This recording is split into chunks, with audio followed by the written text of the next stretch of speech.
నిశ్శబ్దానికి మౌనానికి ఉన్న వ్యత్యాసం ఏంటి తెలుసుకుందాం. నేను ఈరోజు చిన్న విషయం గురించి నాకున్న చిన్న ఎక్స్పీరియన్స్ షేర్ చేసుకోవాలనుకుంటున్నా. ఈ సందర్భంగా లాస్ట్ టైం నేను అరుణాచలంలో 41 రోజుల మహామౌన ధ్యాన దీక్ష చేసినప్పుడు నేను ప్రతిరోజు కూడా స్కందాశ్రమంకి వెళ్ళేవాడిని. అలా 41 రోజులు స్కందాశ్రమంకి వెళ్తూ ఉండేవాడిని.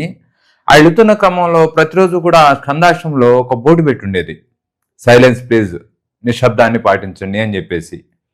అది ప్రతిసారి చూస్తూ ఉన్నాను. అలా చూస్తున్న క్రమంలో ఒకరోజు నాకు ఒక ప్రశ్న ఉద్భవం అయింది. సైలెన్స్ ప్లీజ్ అన్నారు, ఇక్కడ నిశ్శబ్దాన్ని పాటించండి అన్నారు. అంటే మౌనాన్ని పాటించండి అని రాయలేదు. ఆ గూగుల్లో ఎతికినప్పుడు ఆ సైలెన్స్కి మౌనం అన్నా కూడా నిశ్శబ్దం అన్నా కూడా సైలెన్స్ అనే మీనింగే వచ్చింది. కానీ ఒకే అర్థానికి 2 పదాలు ఎందుకుని, సంథింగ్ దీనిలో డిఫరెన్స్ ఏదో ఉంది అని చెప్పేసి నేను అక్కడ ప్రశ్న వేసుకుని వెళ్ళి లోపలికి వెళ్ళి కూర్చున్నప్పుడు నాకు వాటికి ఒక సమాధానం వచ్చింది. నిశ్శబ్దము అంటే ఏ శబ్దము చేయకపోవడము నిశ్శబ్దం అని, మౌనం అంటే ఏ శబ్దము లేకపోవడం అని చెప్పేసి నాకు వచ్చినప్పుడు నాకు చాలా బాగా అనిపించింది.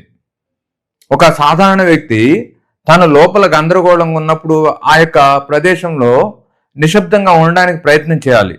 కానీ ఒక యోగత్వానికి వెళ్ళిన తర్వాత ఆ వ్యక్తే నిశ్శబ్దం అయిపోతాడు. అక్కడంతా కూడా మౌనమే ఉంటుంది, ఏ శబ్దం ఉండదు. కాబట్టి మనం అందరం కూడా ఎప్పుడైతే ఆ యొక్క మౌన స్థితిలోకి వెళ్తామో, అంతర్మౌనం జరుగుతుందో, అక్కడ మనము ఆ యోగత్వ స్థితికి చేరుకున్నట్లు.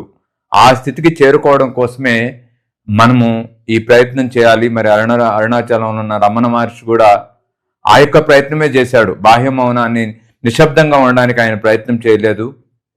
అంతరములో మౌనంగా ఉండడానికి, అంతర్మౌనం చెందడానికి ఆయన ప్రయత్నం చేశాడు. Thank you very much.